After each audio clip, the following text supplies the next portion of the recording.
আপনি কি জানেন রোজা সঠিক নিয়মে না রাখলে শরীরে কি কি সমস্যা দেখা দিতে পারে?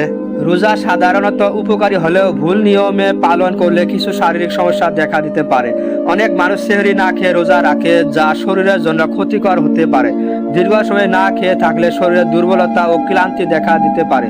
বিশেষ করে যারা দুর্বল শরীরের অধিকারী তারা বেশি কষ্ট অনুভব করতে পারে। বিজ্ঞান বলে শরীরে যথেষ্ট পুষ্টি না পেলে শক্তি কমে যায়, এতে মাথা ঘোরা ও অবসাদ হতে পারে। রোজা রাখার সময় পানি কম খেলে ডিহাইড্রেশন হতে পারে, এতে শরীরের ভারসাম্য নষ্ট হয়ে যায়। ইসলাম অসুস্থদের জন্য রোজা না রাখার অনুমতি দিয়েছে, তাই নিজের শরীরের অবস্থা বুঝে রোজা রাখা উচিত।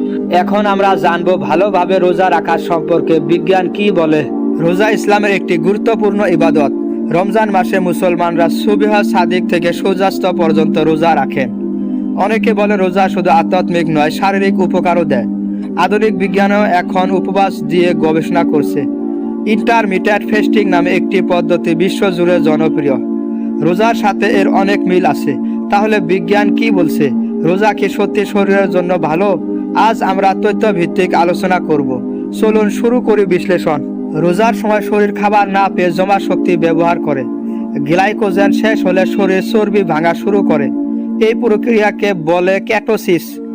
এর ফলে অতিরিক্ত চর্বি কমতে পারে, শরীরের ক্ষতিকর টক্সিন বের হতে সহায়তা করে, কোষগুলো পুরনো ক্ষতিগ্রস্ত অংশ পরিষ্কার করে। এটাকে বিজ্ঞানীরা বলেন অটোফেজি। এই প্রক্রিয়া কোষকে সুস্থ রাখতে সাহায্য করে।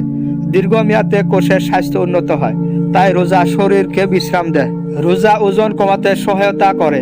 খাবারের সময় সীমিত হওয়ার ক্যালোরি কম গ্রহণ হয়, চর্বি ভাঙার হার বাড়ে, ইনসুলিনের মাত্রা কমে যায়। এর ফলে শরীরের ফ্যাট জমা কম হয়, স্থূলতার ঝুঁকি কমতে পারে। নিয়ম মেনে খেলে ভালো ফল পাওয়া যায়। অতিরিক্ত ভাজা পোড়া এড়িয়ে চলা জরুরি। সুষম খাদ্য খুব গুরুত্বপূর্ণ, তাই রোজা ওজন নিয়ন্ত্রণ করতে সহায় করে। রোজা কোলেস্টেরল কমাতে সাহায্য করতে পারে।